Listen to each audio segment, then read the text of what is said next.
वस्सलामु अला सय्यिदिना व हबीबिना व शफीइना व मौलाना मुहम्मद अल्लज़ी क़ाल अल्लाहु अज़्ज़ व जल्ल फ़ी शानिही व बिल मुअमिनीना रऊफ़ुर रहीम व अला आलिहि व अस्हाबिहि व अज़वाजिहि व ज़ुर्रिय्यातिहि व अत्बाइहि इला यौमिद्दीन, अम्मा बाद।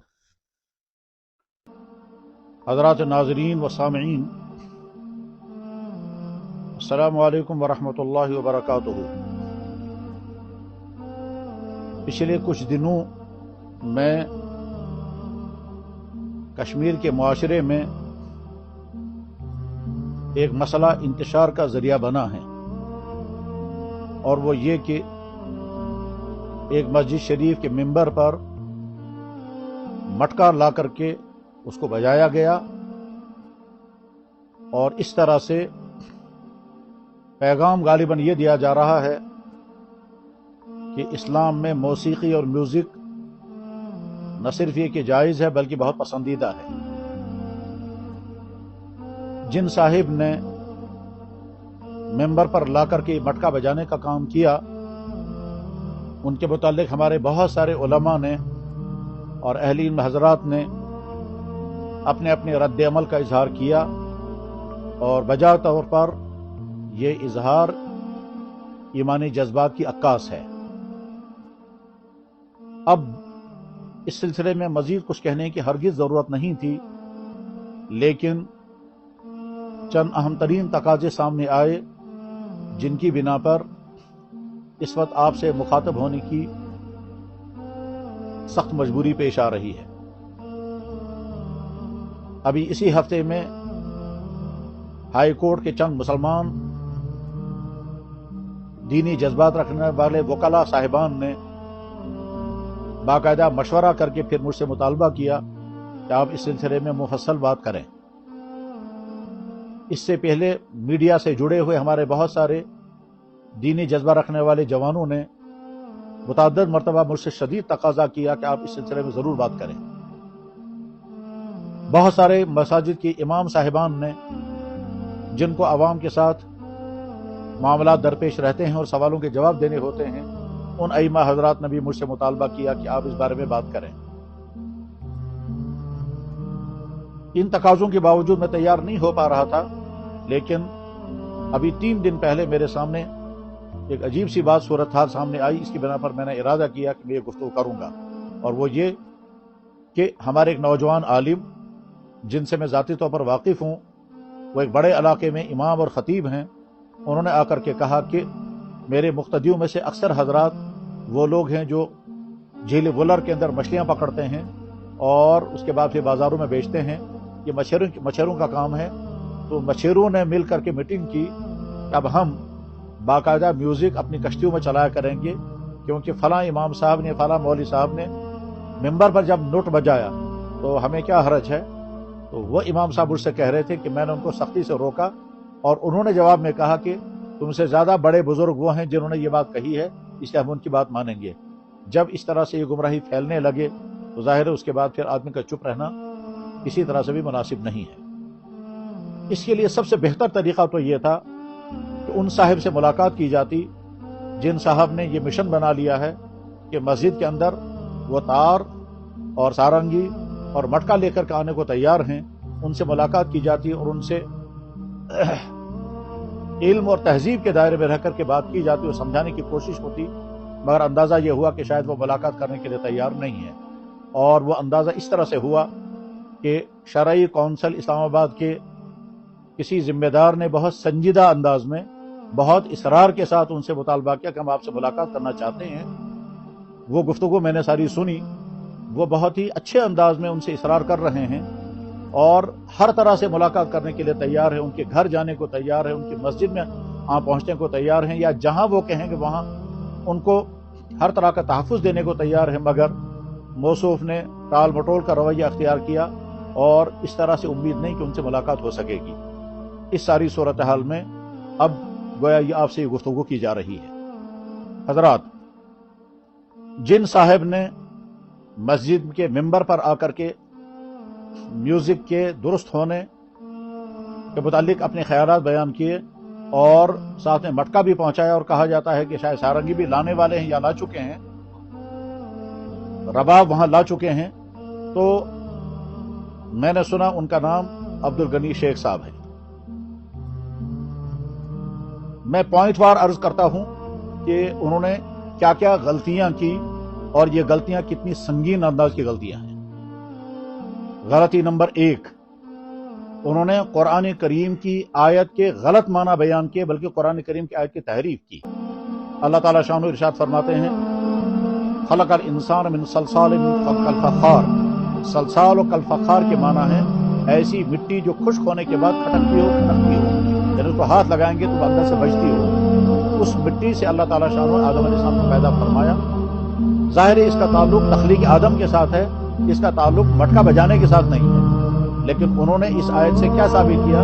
इससे पता चलता है कि मटका बजाना दुरुस्त नहीं। इस तर्ज अमल को कहा जाता है तहरीफ दीन, और ये बदतरीन जुर्म है। कुरान करीम ने यहूदी उलमा की यही खराबी बयान की थी, वहरिफुन कलिम मवाज़िही, कि वो अल्लाह के बयान करदा इरशाद का गलत माना निकालते हैं, जिसके लिए वो इरशाद नाज़िल ही नहीं हुआ होता है, वो उसके माना निकालते हैं। सलसालिन कल फखार का ताल्लुक मटका बजाने से हरगिज नहीं है। सलसालिन कल फखार का ताल्लुक दर हकीकत आदम अलैहिस्सलाम की तख्लीक के साथ है, तो वहां से हटा करके उसको इस पर मुंतबिक करना तहरीफ कुरान है। और याद रखना चाहिए, हजरत अब्दुल्लाह इब्न अब्बास रज़ियल्लाहु ताला अन्हु, हजरत अब्दुल्लाह इब्न मसूद रज़ियल्लाहु ताला अन्हु की बयान करदा हदीस तिरमिज़ी शरीफ किताब तफसीर में मौजूद है। इरशाद है, मन क़ाल फिल कुरान बिराइही फलयतबव्वा मक़अदहु मिनन नार। जो कुरान में अपनी राय दाखिल करे और कुरान की किसी आयत की तफसीर अपनी राय के मुताबिक करे, उसका ठिकाना जहन्नम। तो पहली गलती उनकी ये हुई कि उन्होंने तहरीफ कुरान का जुर्म का इर्तिकाब किया है। यानी गोया अल्लाह ताला शानों की तरफ वो बात मंसूब कर रहे हैं जो अल्लाह की मुराद ही नहीं है। और सबूत इसका यह है कि 1400 साल की तारीख में किसी शख्स ने भी आज तक ये नहीं समझा कि सलसालिन का फखार के माना मटका बजा। दूसरी संगीन तरीन गलती उनसे ये हुई है कि उन्होंने जनाब रसूलुल्लाह सल्लल्लाहु अलैहि वसल्लम की तरफ गलत बात मंसूब की है। चुनांचे उनके बयान में मैंने खुद सुना, वो ये कहते हैं कि अल्लाह के नबी अलैहिस्सलाम की खिदमत में हज़रत आयशा सिद्दीक़ा रज़ियल्लाहु अन्हा मौजूद थी। वहां कोई खातून आई और उन्हें गाना गाया और अल्लाह के नबी अलैहिस्सलाम को गाना समाअत फरमाते रहे। क्या ये वाक़या सही है? जवाब हरगिज़ सही नहीं है। ऐसा कोई वाक़या नहीं है कि अल्लाह के नबी अलैहिस्सलाम के सामने कोई औरत आए और वो गाने गाए और उसके बाद हुजूर की तरफ इस बात को मंसूब किया जाए आपने गाना सुना। इस सिलसिले में ये जो गलती है, यानी हुजूर की तरफ गलत बात मंसूब करना, ये बहुत संगीन जुर्म है। बुखारी शरीफ में एक ही जगह पर 5 हदीसें हैं। उन 5 हदीसों का खुलासा ये है कि अल्लाह के नबी अलैहिस्सलाम इरशाद फरमा रहे हैं, जिसने वो बात मेरी तरफ मंसूब की जो मैंने की न हो या मैंने कही न हो, उसका ठिकाना जानता हूं। मैं हदीस का अल्फाज सुना देता हूं, मन कज़ब अलैया मुतअम्मिदन फलयतबव्वा मक़अदहु मिनन नार। जिसने मेरी तरफ झूठी बात मंसूब की जो मैंने कही न हो या की न हो, उसका ठिकाना जहन्नम है। तो अब अल्लाह के नबी की ज़ात अक़दस की तरफ वो बात मंसूब कर रहे हैं जो आपकी जिंदगी मुबारक में थी ही नहीं, बल्कि आप तो फरमा रहे हैं कि मैं दुनिया में मज़ामीर खत्म करने के लिए आया हूं, और हमारा कोई आदमी कह रहा है कि आपके मजलिस में गाने गाए जा रहे थे। ये तो इंतहाई खतरनाक चीज है, और मैं अगला जुमला नहीं कहना चाहता जो इसका नतीजा निकल सकता है, आदमी खुद समझ सकता है। तो दूसरा जुर्म उनका ये हुआ। तीसरा जुर्म जो उन्होंने किया है वो ये कि मस्जिद का मिंबर और मेहराब क़ाल अल्लाह व क़ाल रसूल के लिए है, और इसके अलावा दूसरे किसी काम के लिए मस्जिद का मिंबर और मेहराब नहीं है। अब जब उन्होंने मस्जिद के मिंबर पर वो चीज लाई जो इस्लाम में हराम है, तो इसका माना है कि उन्होंने मस्जिद के स्टेज का, मस्जिद के इस प्लेटफार्म का गलत इस्तेमाल किया, और ये प्लेटफार्म आम इंसानों का नहीं है। मस्जिद का मिंबर रसूल है। इस मिंबर रसूल का एक मकसद है, और वो मकसद है कि इस मिंबर पर बैठकर क़ाल अल्लाह व क़ाल रसूल बयान किया जाए, इसके अलावा और कुछ नहीं। बल्कि हमारी किताबों में, फ़िक़्ह हनफी की किताबों में लिखा हुआ है कि सिर्फ जुमे का खुतबा मिंबर पर बयान होना चाहिए। अगर किसी को वाज करना हो तो वाज में अलग कुर्सियों पर करना चाहिए, मिंबर उसके लिए भी इस्तेमाल न किया जाए। इसलिए हमने अपने बहुत सारे मुहताज बुजुर्गों को देखा कि वो अपने वाज के लिए या अपनी तकरीरों के लिए मिंबर पर नहीं बैठते थे। वो कहते थे मिंबर तो भाई खुतबा रसूल के लिए है, खुतबा जुमा के लिए है, या उस खिताब जुमा के लिए है, बाकी वाज के लिए, तकरीरों के लिए, लेक्चर के लिए और दूसरे कामों के लिए मिंबर नहीं है। हम कुर्सी पर बैठकर खिताब करेंगे। मिंबर रसूल पर बैठ करके उन्होंने मटका बजाया, यानी गोया मिंबर रसूल का गलत इस्तेमाल किया है। तो ये तीसरा संगीन तरीन जुर्म हुआ है। चौथा जुर्म وہ چیز جس کو اللہ نے، اللہ کے نبی نے، تمام صحابہ نے، ساری امت نے حرام سمجھا، حرام گردانا، اس کو حلال بنانے کے لیے وہ غلط استدلال کر کے اور اس کے لیے بھی مسجد کو استعمال کر رہے ہیں۔ مسجد میں مٹکا داخل کرنا، مسجد میں ربا پہنچانا، یہ گویا ایسا ہی ہے جیسے کہ کوئی ناپاک چیز یا کوئی گندی چیز یا حرام چیز مسجد میں داخل کی جائے۔ اگر کوئی انسان یہ کہے گا کہ اگر آج ربا مسجد میں پہنچانا درست ہے تو کل کو شراب بھی مسجد میں لانے کی اجازت ہونی چاہیے۔ پھر ظاہر ہے رباب سے انسان کی نفسانیت کو تقویت پہنچتی ہے اور شراب سے بھی انسان کے ذہن کو نشہ چڑھتا ہے۔ غرض یہ کہ یہ متعدد غلطیاں ان سے ہوئی ہیں۔ پہلی غلطی تحریف قرآن کی، دوسری غلطی وضع کی، وضع میں نے بات گھڑنا اور گھڑ کر کے پھر منسوب کرنا، اور تیسری غلطی اللہ کے نبی علیہ الصلوۃ والسلام کی طرف غلط بات منسوب کرنا، اور چوتھی غلطی مسجد کے اسٹیج کا غلط استعمال کرنا، اور پانچویں غلطی انہوں نے مٹکے اور رباب کو مسجد تک پہنچایا۔ اور ایک آخری غلطی اور بھی ہوئی ہے، وہ شاید انہی غلطیوں کی طرح بلکہ ان سے بھی زیادہ سنگین ہو سکتی ہے، اور وہ یہ کہ وہ جھوٹے واقعات بیان کر کے پھر اللہ کی ذات کی طرف منسوب کر رہے ہیں۔ کیسے؟ انہوں نے کہا جب آدم علیہ السلام کا پلتا تیار ہوا اور اس میں روح ڈالی جا رہی تھی مگر روح اندر ٹکنا نہیں چاہتی تھی، اور وہ روح اندر گھبرا جاتی تھی اور وہ روح باہر نکلتی تھی، تو بعد میں وہاں پر میوزک بجایا گیا، اس میوزک بجانے کے بعد پھر وہ روح جو ہے وہ اندر قرار پا رہی ہے۔ یہ واقعہ ناممکن ہے کہ ایسا ہوا ہو۔ کیوں ناممکن ہے؟ اس لیے کہ اس زمانے میں ربا بجانے والا کون تھا؟ اس زمانے میں وہ میوزک بجانے والا کون تھا؟ ابھی تو آدم جو پہلا انسان ہے وہ تو ابھی پیدا بھی ٹھیک طرح سے نہیں ہوئے ہیں، ان کا تو ابھی صرف پتلا بنا ہوا ہے، تو روح اندر داخل ہی نہیں ہوئی ہے، ایک۔ اور دوسرے، اللہ آدم کی روح کو آدم علیہ السلام کے جسم میں داخل کر رہے ہیں۔ قرآن کریم میں اس کا تذکرہ ہے، حدیث صحیح میں اس کا تذکرہ ہے، بخاری شریف کی احادیث میں تذکرہ ہے۔ اللہ نے ان کے اندر روح ڈال دی، اللہ نے اپنے ہاتھ سے آدم کو پیدا کیا اور اب اللہ نے اس کے اندر روح ڈال دی، اور ہمارا ایک صاحب کہہ رہا ہے کہ وہ روح اندر جانے سے گھبرا رہی تھی، اللہ روح اندر بھیج رہے ہیں، اور ہمارا آدمی کہتا ہے روح اندر ٹک نہیں رہی ہے، لہذا میوزک بجانے کی ضرورت پڑی۔ یہ میوزک بجانے والا کون تھا؟ اور وہ انسان تھا یا کوئی جنات تھے؟ اور یہ سب ثبوت کہاں سے نکالا انہوں نے؟ ظاہر ہے یہ نہ کہیں قرآن میں ہے، نہ حدیث میں ہے، نہ سیرت میں، نہ تاریخ میں، نہ کسی دوسری قوم کے لٹریچر میں، ایون عیسائی اور یہودی لٹریچر میں بھی یہ بات کہیں نہیں مل سکتی ہے، کیونکہ وہ بھی آدم علیہ الصلوۃ والسلام کے وجود کے قائل ہیں، اور آدم علیہ السلام سے تخلیق انسانی کا آغاز ہوا وہ بھی اس کے قائل ہیں۔ بائبل میں آدم علیہ السلام کے پیدائش کے تذکرے تفصیل کے ساتھ موجود ہیں۔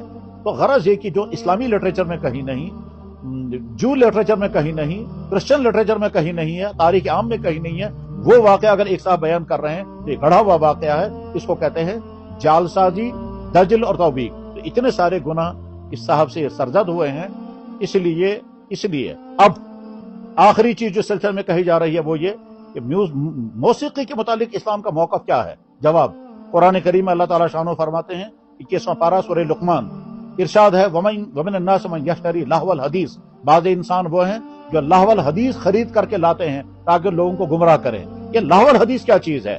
اس میں بے شمار مفسرین کا کہنا ہے کہ یہ گانے بجانے کا سامان، اور تفسیر کتابوں میں موجود ہیں، جو آج ہماری جتنی مستند تفاسیر ہیں عربی کی اور اردو کی، اس میں دیکھ لیں، وہاں لکھا ہوا ملے گا کہ بے شمار مفسرین کا کہنا ہے کہ لہو الحدیث کے مطابق کیا معنی گانا بجانے کی جو بھی چیزیں ہیں، چاہے سادہ ہوں، چاہے وہ آج کے ماڈرن زمانے کی میوزک کے آلات کیوں نہ ہوں، وہ سب اس میں داخل ہیں۔ تو گویا لہو الحدیث خرید کر کے لانا تاکہ لوگوں کو گمراہ کرے، اس کو قرآن نے اس لیے بیان فرمایا کہ یہ نہیں ہونا چاہیے۔ تو لہو الحدیث یعنی گانا بجانا جو ہے، اور گانے بجانے کے آلات جو ہوں تو قرآن سے ممنوع طور پر ثابت ہو گئے۔ جناب رسول اللہ صلی اللہ علیہ وسلم کو مبارک ارشاد ہے، آپ نے ارشاد فرمایا، عبداللہ بن مسعود رضی اللہ عنہ حدیث کے راوی ہیں اور غالباً صحیح ابن حبان میں حدیث ہے، اللہ کے نبی علیہ السلام نے ارشاد فرمایا ان الغنا ينبت النفاق في القلب كما ينبت الماء الزرع، نفاق، یہ گانا جو ہے، میوزک جو ہے، یہ دل کے اندر نفاق ایسے پیدا کر دیتا ہے جیسے پانی کھیتی کو اگا دیتا ہے۔ اللہ کے نبی علیہ السلام نے ارشاد فرمایا میں دنیا میں مضامین ختم کرنے کے لیے آیا ہوں۔ ترمذی شریف میں حدیث موجود ہے، جناب رسول اللہ صلی اللہ علیہ وسلم نے ارشاد فرمایا جب میری امت 15 کام کرے گی تو اس پر پھر عذاب آئیں گے، ان 15 کاموں میں سے ایک کام یہی ہے، کیا؟ کہ جب گانے عام ہوں گے اور میوزک بجائے جائیں گے۔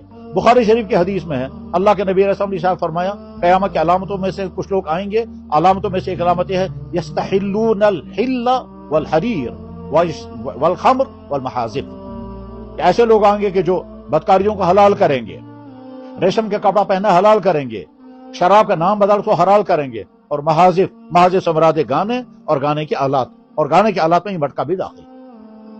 गरज ये कि अच्छा इस्लामी कानून को बयान करने का इख्तियार और हक जो है वो फुक़हा किराम को, और फुक़हा किराम इस्तेदलाल करते हैं कुरान करीम की आयत से और अहादीस मुबारका से। अहादीस इस सिलसिले में मुबरहन तौर पर है, वाज़ेह तौर पर मौजूद है।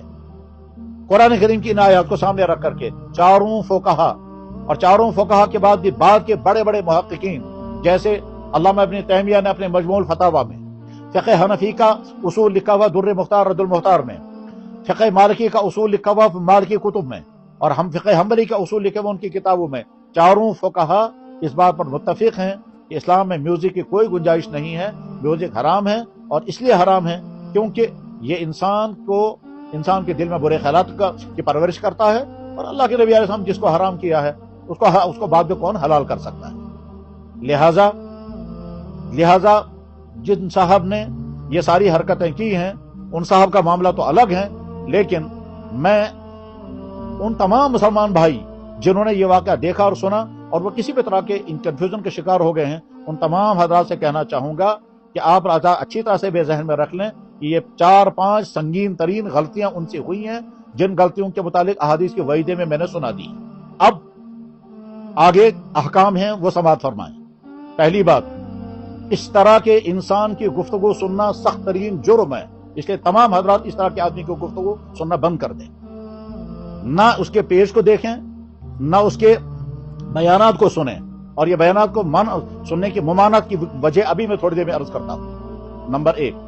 दूसरी बात यह है, हर मस्जिद के मुंतजिमीन जहां जहां ये साहब पहुंचते होंगे बयान करने के लिए, मस्जिद के मुंतजिमीन की जिम्मेदारी है कि वो ऐसे शख्स को अपनी मस्जिद अपनी मेंबर को इस्तेमाल करने की हरगिज इजाजत न दें। और जिस मस्जिद में अगर किसी मस्जिद में मुतय्यन तौर पर खतीब है, उस मस्जिद के इंतजामिया की जिम्मेदारी है कि ऐसा शख्स जो उम्मत को गुमराह कर रहा है उसके हवाले मस्जिद का स्टेज न करें।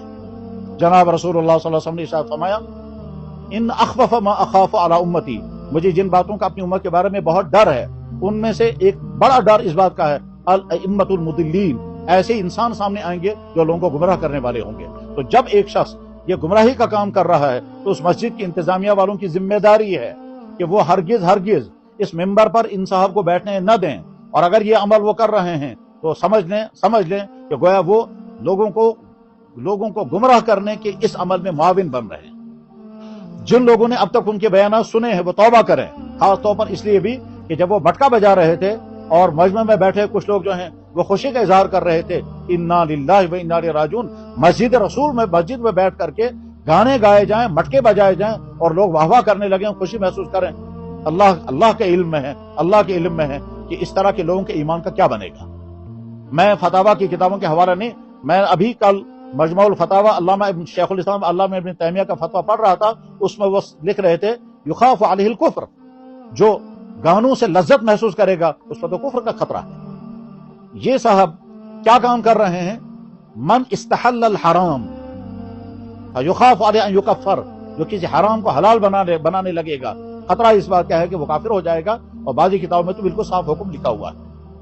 ये तो है मस्जिद वालों की जिम्मेदारी और ये है अवाम की जिम्मेदारी, और जो लोग सोशल मीडिया पर ये देखते रहते हैं उनकी जिम्मेदारी है कि इंसाफ का पेज हरगिज ना देखें। जो शख्स गुमराही फैलाने वाला हो उसकी गुमराही की बात हरगिज नहीं सुननी चाहिए।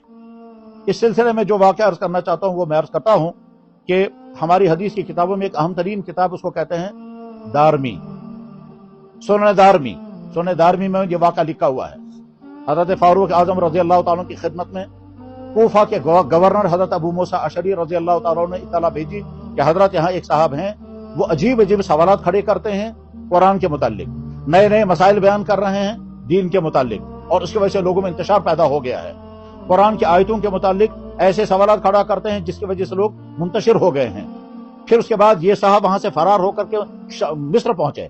मिस्र से पता चला कि मिस्र में हैं, तो हजरत अम्र इब्न आस रज़ी अल्लाह ताला जो मिस्र के गवर्नर थे, वहां उन्होंने हजरत फारूक आजम रज़ी अल्लाह को इत्तला भेजी तो फला मिजाज का आदमी यहाँ पहुंच गया है।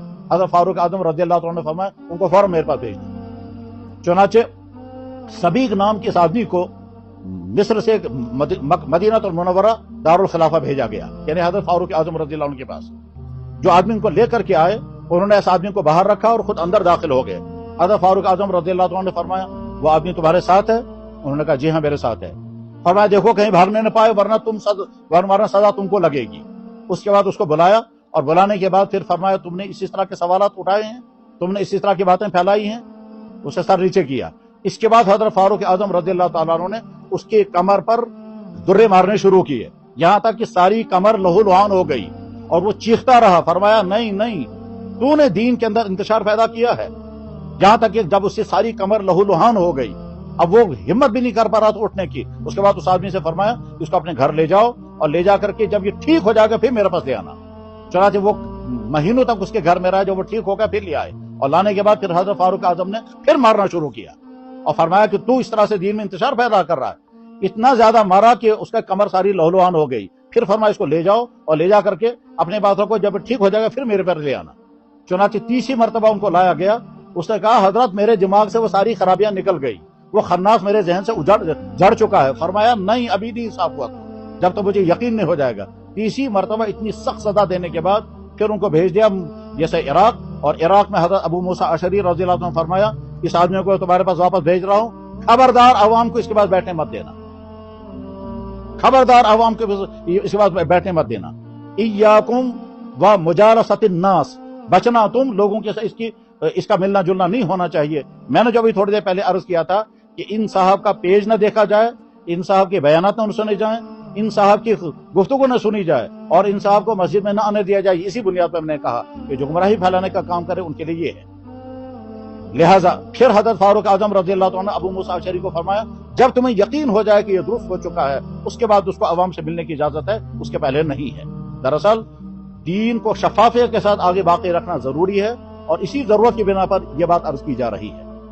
ترمذی شریف میں حدیث ہے، جناب رسول اللہ صلی اللہ علیہ وسلم کا مبارک ارشاد ہے، آپ علیہ السلام نے ارشاد فرمایا اللہ تعالیٰ شانہ 3 آدمیوں پر لعنت کرتے ہیں، اللہ تعالیٰ شانہ 3 آدمیوں پر لعنت کرتے ہیں۔ پہلا وہ امام جو لوگوں کی امامت کرے حالانکہ لوگ اسے ناپسند کرتے ہوں، رجل اما قوما وہم لہو کارہون، ایک وہ انسان جو لوگوں کو امامت کا تو لوگ اسے ناپسند کرتے ہوں اس کے غلط کاری کی وجہ سے، اس کے گمراہ کن خیالات کی وجہ سے، اس کے برے رویے کی وجہ سے، یعنی اس کے اندر کوئی دینی نقص ہے عقائد کے اعتبار سے یا کسی اور اعتبار سے، اس انسان اور وہ لوگ وہ امامت چھوڑ نہیں رہا ہے اور لوگ اس کو ناپسند کرتے ہیں مگر وہ امامت پر قابض ہے، تو اللہ کے نبی علیہ السلام کے ارشاد مبارک ہے کہ اللہ تعالیٰ شان اس پر لعنت کرتے ہیں۔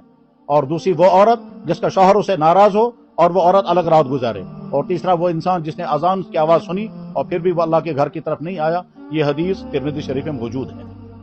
اب آخر میں یہ جو صاحب ہیں جنہوں نے یہ مٹکا بجایا، میں براہ راست ان کی خدمت میں یہ عرض کرنا چاہوں گا کہ میرے بھائی، ہم جس دور میں گزر رہے ہیں یہ دور وہ ہے کہ مسلمانوں کے گھروں کے لڑکے اور لڑکیاں مرتد ہو رہے ہیں، مسلمانوں کے بچے تباہ ہو رہے ہیں، بے دینی کی سارا سیلاب ہم پر مسلط ہے، نہ صرف بے دینی کا بلکہ کفر اور الحاد اور شرک ہمارے گھروں میں داخل ہو رہا ہے۔ اللہ نے آپ کو اگر مسجد کا سٹیج دیا تھا تو اس کو گانا بجانے کے لیے اور میوزک ثابت کرنے کے لیے استعمال کرنے کی بجائے کاش آپ اس کو امت کے ایمان کے بچانے کے لیے استعمال کرتے تو کتنی اچھی بات ہوتی۔ میں ہمت کر کے یہ کہنا چاہوں گا کہ جناب محترم عبد الغنی صاحب قیامت کے دن جب اللہ تعالیٰ پہنچیں گے، اللہ تعالیٰ آپ سے پوچھیں گے جو چیز میرے نبی نے حرام کی تھی تو اس کو حلال کیسے کر رہا تھا، جو چیز میں نے کی ہی نہیں تھی تو اس بارے میں کیوں میرے بارے میں کہہ رہا تھا، میں نے آدم کو مٹی سے پیدا کیا تھا تو نے اس سے کہا مٹکا بنانا جائز ہے، مجھے یہ تم نے کیسے ہمت کی ہے؟ تو اللہ تعالیٰ شانو آپ سے پوچھیں گے، آپ اس وقت کیا جواب دیں گے؟ اور اس کے بعد پھر جناب رسول اللہ صلی اللہ علیہ وسلم بہت غمناک انداز میں جب کہیں گے کہ تو میرا امتی تھا، تیرا کام یہی ہو گیا تھا کہ میری امت کو وہ باتیں سنائے جس کی میری امت کو ضرورت نہیں تھی، جب میری امت کے ایمان بچانے کی فکر کرنی چاہیے تھی۔ اور یہ سارے اماموں کی ذمہ داری ہے کہ ممبر، مسجد کا ممبر، یہ جمعے کا خطاب کا یہ سٹیج جو اللہ نے ہم کو دیا ہے، اس کو امت کا ایمان بچانے، امت کے نوجوانوں کا کردار بچانے کے لیے استعمال کیا جانا چاہیے، بجائے اس کے کہ ہم ان باتوں کو بیان کرنے لگے جن باتوں کا نہ دین کو کوئی نفع ہے نہ دنیا کو کوئی نفع ہے۔ تو عبدالغنی صاحب، اگر اللہ تعالیٰ شان و اللہ کے نبی فرمائیں گے جو تو وہاں ہر جمعے کو میوزک کے اور صوفیانہ موسیقی کے نام پر جو بیان کرتا تھا اس سے میرے دین کو کیا نفع ہونے والا تھا؟ کیا اس سے امت کا ایمان بچنے والا تھا؟ کیا اس سے امت کے مسائل حل ہونے والے تھے؟ کیا اس سے امت کا کردار کوئی صحیح ہونے والا تھا؟ یہ موضوع تو نے اٹھایا کیوں تھا اور اس اٹھانے کا مقصد کیا تھا؟ اور جب یہ حرام تھا تو حلال بنانے کی کوشش کیوں کر رہا تھا؟ کیا ساری امت غلط سمجھ رہی تھی؟ حضرت محمد رسول اللہ صلی اللہ علیہ وسلم تا صحابہ، تابعین، طبع تابعین، فقہا، محدثین، اولیاء کرام، خصوصاً یہاں کشمیر کے ہمارے وہ تمام اولیاء جن کے ذریعے سے کشمیر میں اسلام کی دولت اور نعمت آئی، ان کی زندگی میں سارا کہیں نہیں ہے۔ تو یہ تمام اگر آپ سے سوال کرنے لگیں گے اس وقت آپ کیا جواب دیں گے؟ یہاں کے علماء کو تو آپ چیلنج کریں گے۔ آپ کبھی کہتے ہیں بشوس اور نہ سمجھے یوں، کبھی کہتے ہیں انیوک سے مولوی۔ یہاں کے علماء کو چیلنج کرنے کے بجائے آپ سوچیں، اللہ تعالیٰ شانو جب آخرت میں بٹھا کر کے آپ سے پوچھیں گے آپ کیا جواب دیں گے؟ ذرا سوچیں آپ کیا کہہ رہے ہیں۔ کہتے ہیں آج تام چھوٹو بہت، آج تک تم نے سنا قبر میں 3 سوال ہوں گے، میں تمہیں چوتھا سوال سنا رہا ہوں۔ چوتھا سوال قبر میں ہوگا ولایت کے متعلق۔ یہ کہاں سے نکالا آپ نے؟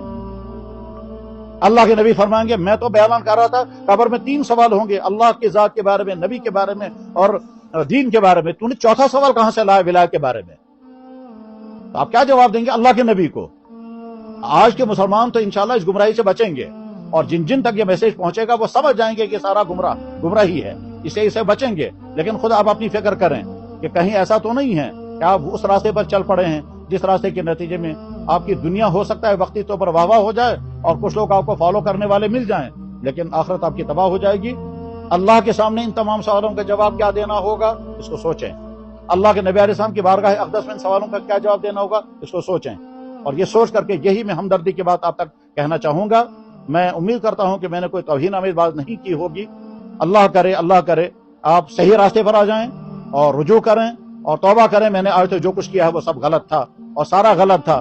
کس قدر عجیب بات ہے، آپ فقیری کے نام پر لوگوں کے ڈنڈے مار رہے ہیں۔ کس قدر عجیب بات ہے، فقیری کے نام پر عورتوں کو پیٹ رہے ہیں۔ یہ کون سے دین میں ہے؟ کیا اللہ کے نبی علیہ السلام نے دین، صحابہ کرام نے یا جن بزرگوں ادھر ہم تک دین پہنچایا، آج تک دین کے لیے یہ ڈنڈے بازی اس طرح سے کبھی ہوئی ہے؟ اس لیے لوگوں کی جہالت کا فائدہ اٹھا کر کے یہ طرز عمل اختیار کرنا مناسب نہیں ہے۔ اپنا سدھار کریں، اپنے آپ کو کسی صحیح راستے پر لے آئیں اور کسی سچے صاحب علم اور صاحب روحانیت بزرگ سے اپنے آپ کو وابستہ کر لیں، اسی میں آپ کے لیے خیر خواہی ہے۔